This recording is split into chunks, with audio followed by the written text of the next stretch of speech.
Before we begin, thank you very much to about 10,000 bees for joining my Patreon campaign. Bees working in tandem can do amazing things, but donating to someone's Patreon I was not aware they were capable of. But thank you for doing it, and thank you for helping to keep the channel going. It is weird that in my life, I have now 2 people that I have encountered that choose to identify as a lot of bees. Weird. It's weird, but it's a thing. Thank you, Internet. And thank you for helping the channel. It is news roundup time, and thank you for that. Oh, I need something where I don't have to think about what to do. I am still so exhausted from my trip on Saturday. So we're going to go through a week's worth of Transformers news. There is a bunch of it this week, and a lot of it is like really weird random stuff. So I'm not going to I'm going to try not to linger or go, I think we're just going to hit the beats as much as I can here. But there's some things we do need to talk about. Dion and Erial getting their own set is one of them. We touched on this in a previous video last week, but now we can actually look at the toy and talk about it. Erial is a remold of the RC, the Legacy Prime RC, and ironically, it took this long for that RC mold to get into pink and white. But it's not a bad choice for Erial. In fact, this might be the way I keep hold of this mold long term. And then, yeah, Dion is, as Dion sometimes, no, I take that back. Dion has been a lot of characters. I keep wanting to say he was Cup, but no, Orion Pax was the remold of Cup, repaint of Cup. No. He had to be Wheelie, and then he had to be Hot Shot. This man, for such an obscure character, when this guy gets toys, he has to get very unfortunate toys, which is very upsetting. So good on him. He actually made it to a decent figure. A decent figure that still comes with that stupid little like chewing gum box. Seriously, they do all this remolding and they still keep that stupid accessory. Okay, so vehicle modes look good. Okay, so let's get into like some actual like shots here, and like there's comparison shots with Road Rocket, so you can see how much is re-sculpted on it. The front end of the bike is completely different. Yeah, you can see those new big boxes on the back of Dion. Gives him a little bit more bulk and character. Forearms are different now too. Let's see if we can get better comparison. You can like here, you can see how the front end on Cup is completely redone. You can see on Erial, same thing. The side panels have also been retooled. It is appropriate that, yes, every character that is made from that Cup mold is a character that is known for getting destroyed in one way or another, so it kind of works out.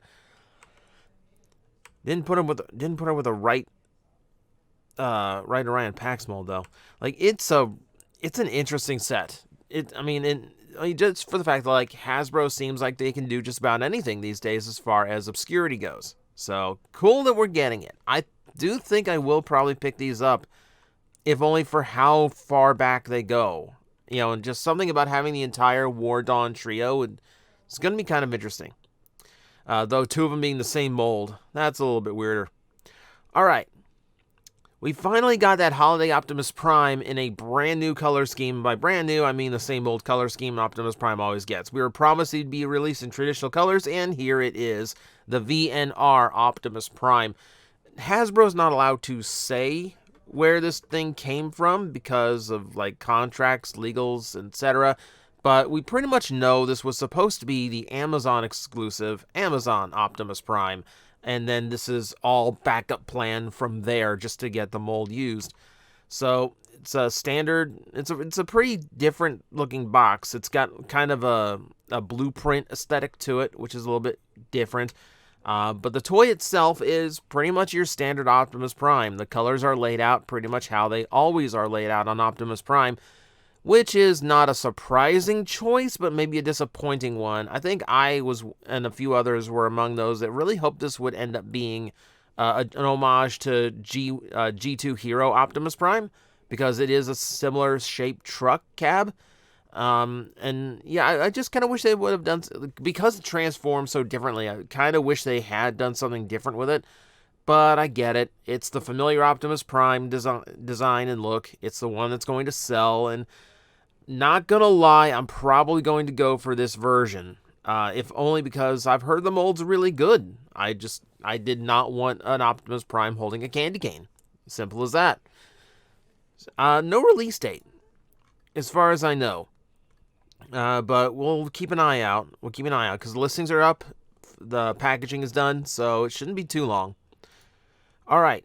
Speaking of packaging, we have a shot of the back of Autobot Medix, a rescue bot character who's made it to the main line. Medix is an interesting choice. It's not the one of the characters I immediately think of when I think rescue bots, but here we go. So the Evo Fusion, as always, looks absolutely stupid, but that's just kind of what Evo Fusion does. There's a light bar now included along with everything else from the crankcase mold.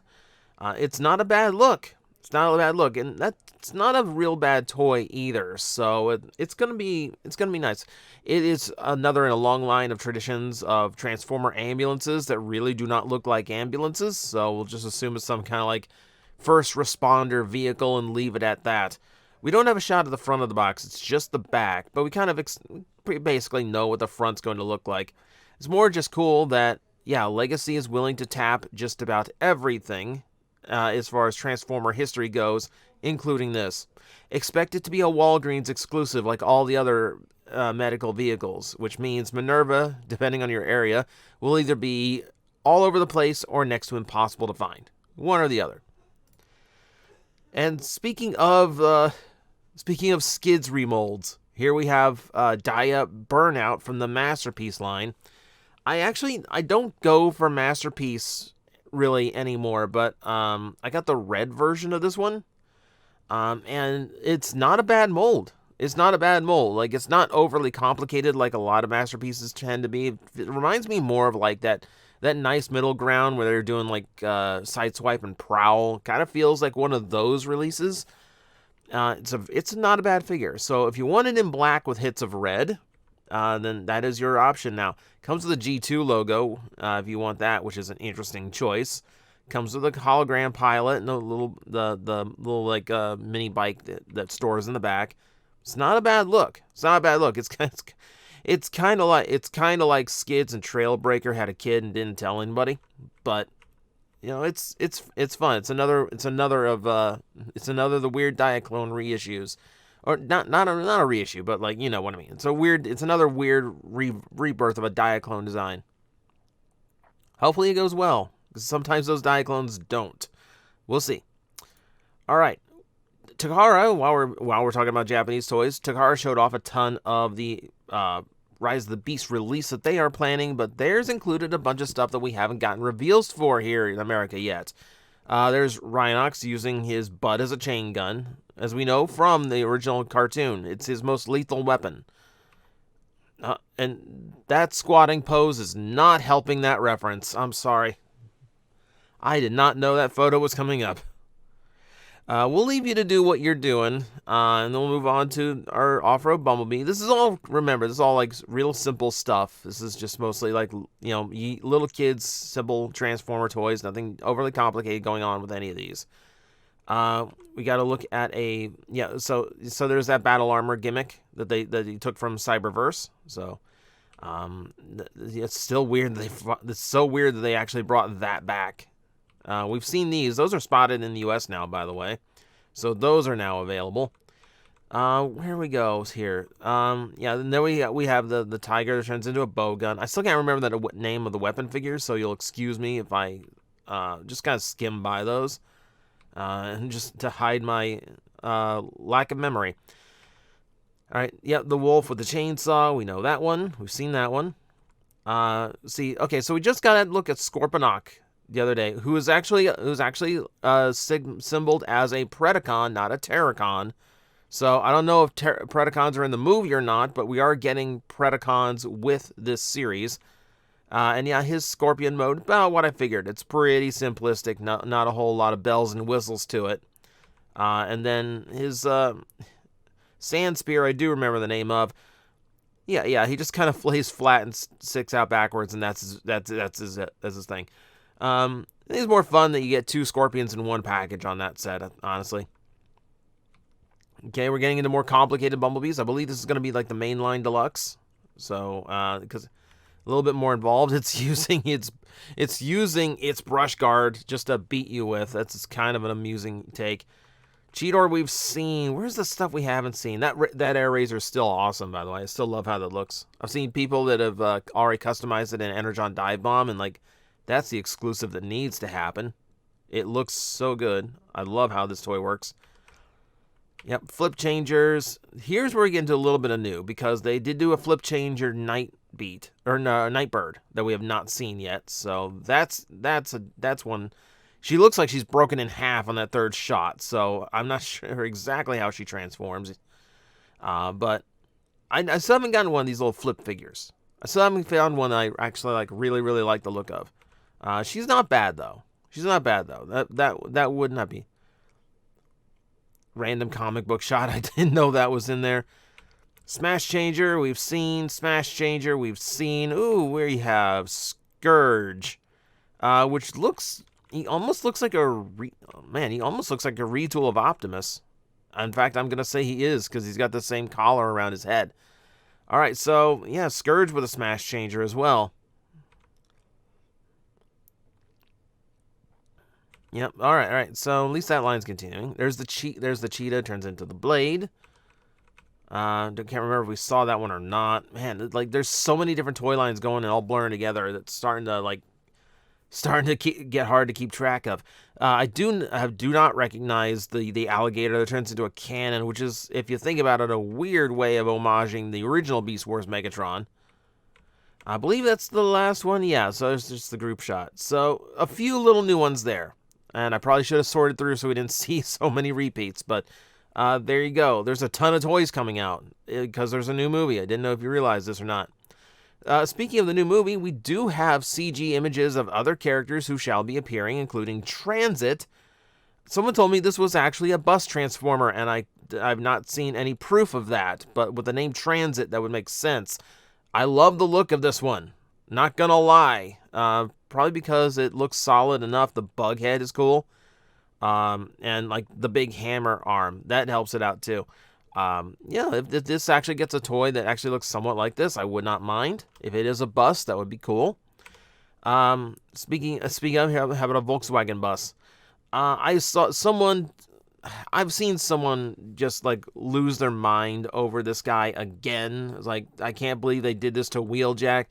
They've done this to every single vintage character from Transformers for the entirety of the movie series. Even Starscream was not sacred in this one. Like, there's literally Optimus, Megatron, and Bumblebee are the only characters until the Bumblebee movie who got to look the way you expected them to look. Alright, so it's not special. Wheeljack is not special. Do not pretend. Let's not pretend this is something they just did, okay? Just the movie line always does its thing. Let them do its thing. Whatever. Doesn't hurt us. Doesn't remove the original Wheeljack. I don't know. I'm just kind of meh on the design. That's all. And then there's Stratosphere. Stratosphere's design got shown off. This one I genuinely do not like. And this isn't like, and Stratosphere is a movie-only character, so I can get away with complaining about it without sounding like a hypocrite. I hate that they make the characters look so human. I don't like the fact that he's got this old school, like, World War I leather aviator helmet on. I don't like they gave him facial hair that looks like hair. You know, Transformers have had facial hair ever since Alpha Trion, but it's always been like metal pieces that just happen to look like mustaches. It's not literal bristles. I hate how this guy looks. I hate it. Ugh. Like, the overall design is not bad, but then you get to that head, and I'm like, I hate when they humanize it too much. All right. Whatever. So Stratosphere's in the movie. Yes, we have a CGI render. All right, more CG renders, just in case you actually want to remember who's in the movie and what they look like. All right, so the usual stuff, Optimus, Bumblebee. Here's Mirage. So that head that we've seen on some of the toys seems to be the battle mask, which would make sense. We see RC, who's looking incredibly slender, considering she has to transform into something. Of course, that's par for the course on any RC. Optimus Primal, I think, like, it's been actually pretty difficult to get a really good look at his robot mode, and this certainly is it. I do wish he man, he needs some other color. He needs some other color. He just, like, once he get into, like, a dark, like, poorly lit battle scene, he's not going to look much different from his beast mode. Like, it's a little bit disappointing. He's got his traditional blades, at least, so he's got some semblance of his standard design. Cheetor, we've seen no robot mode still. We know he transforms in the movie, but we don't get a good look at him. Rhinox, we've not seen the robot mode, though all the toys indicate he's going to look very Beast Wars. Air Razor, we still do not get to see the robot. Scourge, we've seen. Freezers has a CG render, so he's not just a toy-only character. He's going to show up. Nightbird CG render, and she actually does look good. Like, she's got a lot of color to her, so she'll stand out fairly well, I think. Hopefully she stands out well. Battletrap as well. He's got a lot of orange to him. He should stand out from a crowd. So, like, at the very least, like, it seems like the villains here actually have, like, identity to their visual designs. They're not all just gray hunks of shrapnel stacked on top of each other. So that's going to be good. All right, we can move on. We can move on from here as my dog gets mad in the back. This is where I'm going to start buzzing through it because we are already at the 16-minute mark, which is a little bit longer than I wanted already. All right, new listings came up. There are San Diego Comic-Con stuff, but the only one that we have an actual listing for is an Amazon exclusive Nacelle, which, because it is listed as a Voyager, you can assume is going to be the Earthrise thrust mold with a standard Seeker head on top. I never liked Nacelle. It seemed like such a random pull of a character based on the weirdest base you could find. But hey, I know there's fans, and it's not a bad looking color scheme, so I'm sure someone will be excited for it. We did get some cool concept art. Someone found some more concept art for the original Transformers 1986 movie. And a lot of it I do see some familiarity to. We've seen, like, poorer quality versions of it in the past. A lot of this is higher resolution scans of the originals.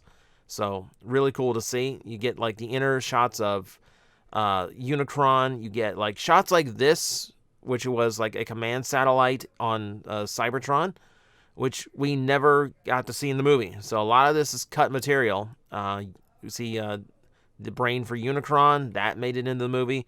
The original design for an Autobot shipped. Awesome. The Junkion planet, which was originally just looks like a little scrap of a planet. Like, literally, it looks like, you know how Cybertron has that deep well right in the middle of it in G1? It goes all the way in. This looks like the piece of the planet that got pulled out to make that deep pit, which actually would have been a super cool way of creating, like, the Junkion planet. It's literally a piece of Cybertron's junk. And then we get things like the earliest design for RC, which, you know, I do recognize this, and we've seen those low cut shoulders before. Quintus on the planet, the moon of Cybertron, which originally had some growths hanging out of it, the original Galvatron design. Yeah, so this is more interesting, like, history stuff, and the fact that we found all this original stuff. I still love that we're digging things up we've never seen before, even after this long. Though a lot of it, yes, this is new. This is things we've previously seen, just not in such high quality. If you want high quality, we go to a brand new limited edition poster coming out by Ryan, drawn by Ryan Button.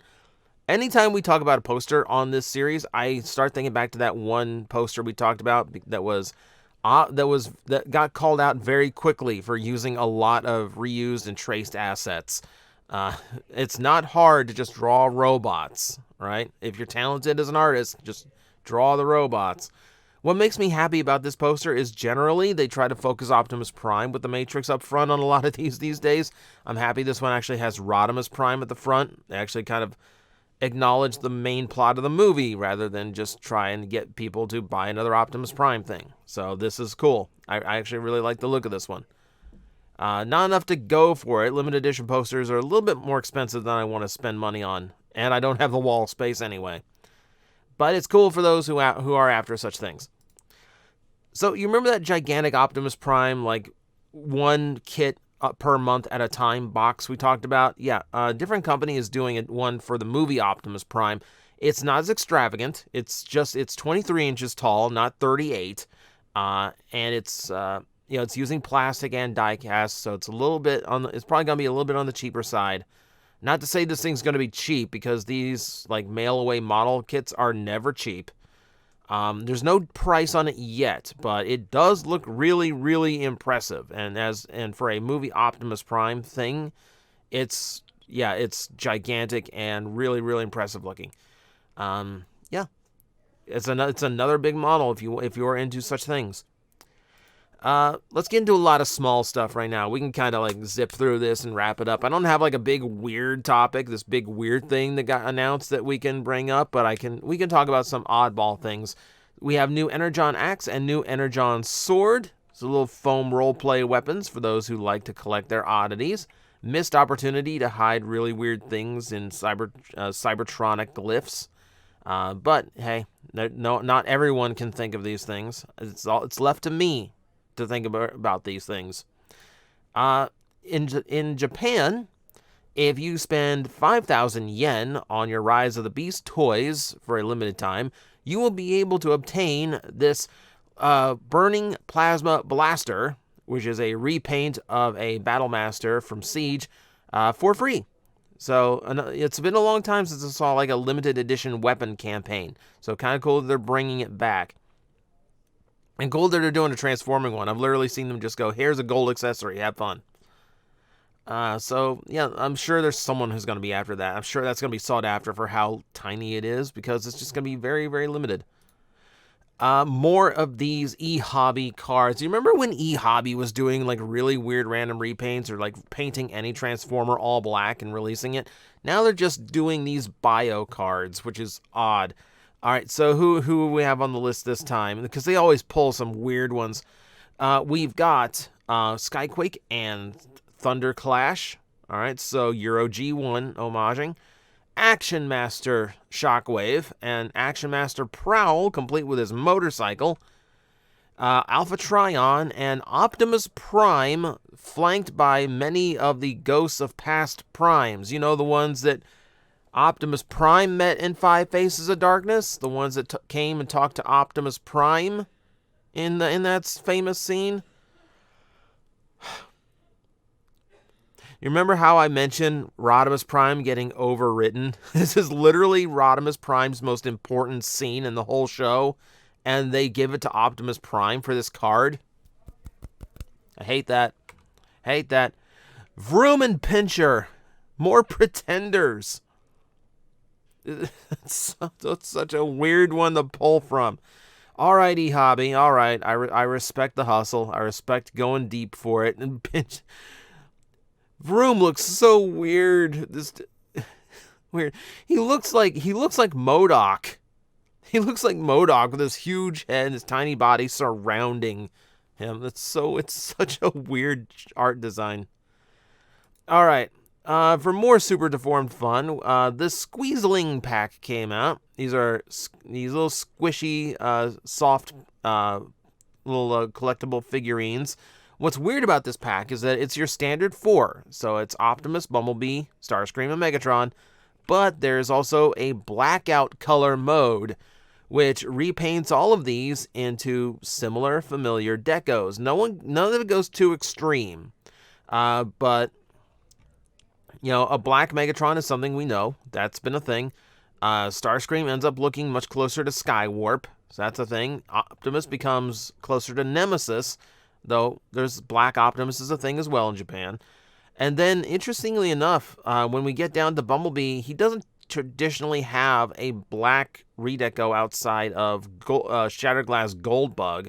What it puts me in the mindset of is Elite Guard Bumblebee from Animated. That's where the colors seem to hit on that one.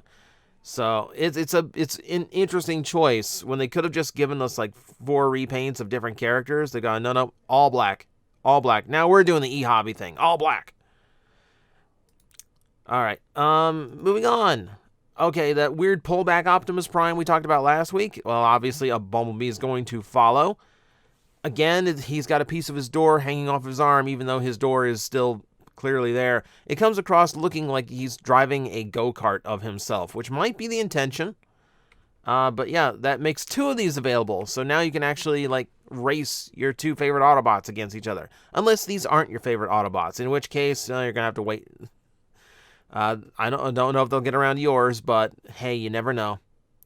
And then we're going to wrap it up with this. So, a brand new Steelbook collection is coming out for Transformers, and it's literally everything. It is all in 4K. It is, 2 disc on everything, so tons of extra features, etc. And yeah, it's a Steelbook for literally every live-action Transformers movie. So on the off chance that you don't own one of the approximately 487 other DVD releases of this, or if you just want it in 4K to really see the full resolution on Devastator's Wrecking Balls, you now have that ability. So that's where we're going to end it, which I guess is a good way of recapping before the new movie comes out. Thank you guys for watching. I said I wanted to go through this quickly. It was not quick. There was a lot of news this week, as it turns out. But thank you for watching, and I will see you next time. Guys, I am facing the most powerful enemy any YouTuber can face, the algorithm, and I need your help to defeat him. Hit the like button, hit the subscribe button, hit the notification bell, and leave a comment. Every time you do, we attack that algorithm and we drive it back until it can no longer defeat this channel. Thank you very much.